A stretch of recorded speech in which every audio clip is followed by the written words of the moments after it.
10 taong mahilig bumati ng Happy Mother's Day, pero kabaliktaran sa bahay.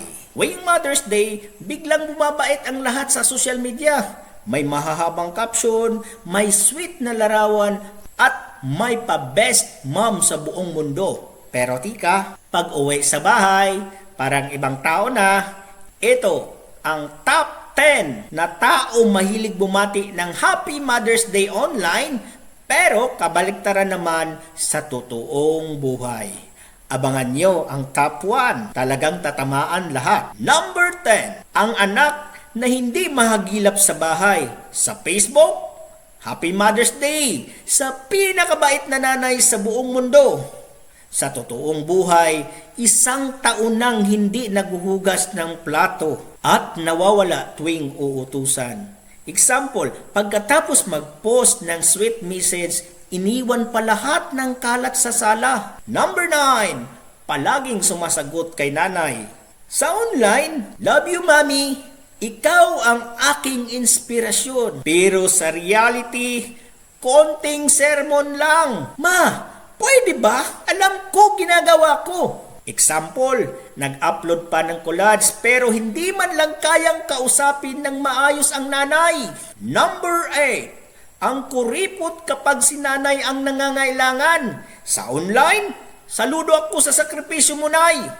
Pero kapag humihingi si nanay, wala akong pera ngayon. Example, may bagong cellphone pero walang pambili ng maintenance at medicine ni mama. Number 7, ang anak na ginagawang katulong si nanay.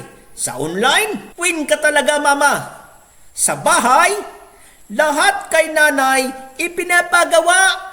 Paglaba, luto, bantay bata, at linis ng bahay. Example, nakahiga lang habang si mama pagod na pagod sa kusina. Number 6, ang feeling sweet sa post pero cold sa personal.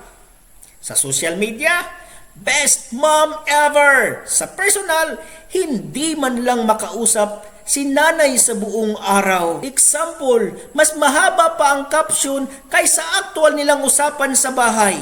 Number 5, ang anak na naalala lang si nanay kapag may okasyon. Mother's Day lang active, kinabukasan ghost mode na ulit. Example, may cake at flowers ngayon, pero bukas hindi na ma-replyan si mama. Number 4, ang mahilig mag-flex pero hindi tumulong.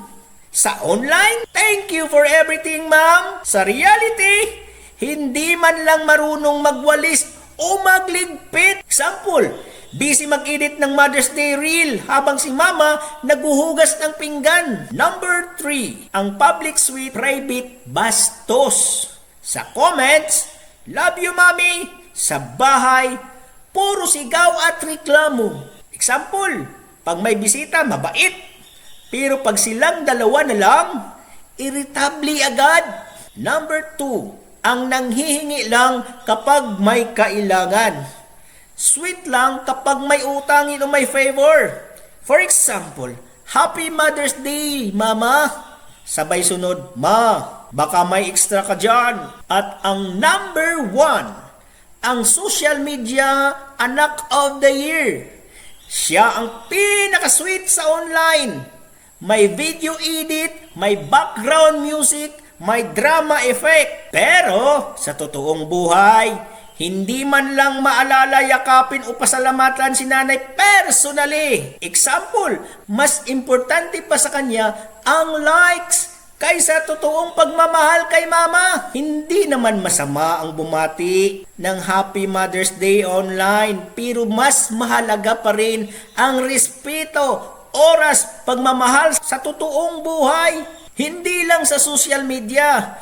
Kung mahal mo si mama, ipakita mo araw-araw. Hindi lang kapag may okasyon. Kung relate ka dito, i-comment mo kung anong number ang pinakatotoo. At huwag kalimutan mag-like, mag-follow at mag-subscribe sa ating channel na Kwentuhan at Alamin. Bye-bye!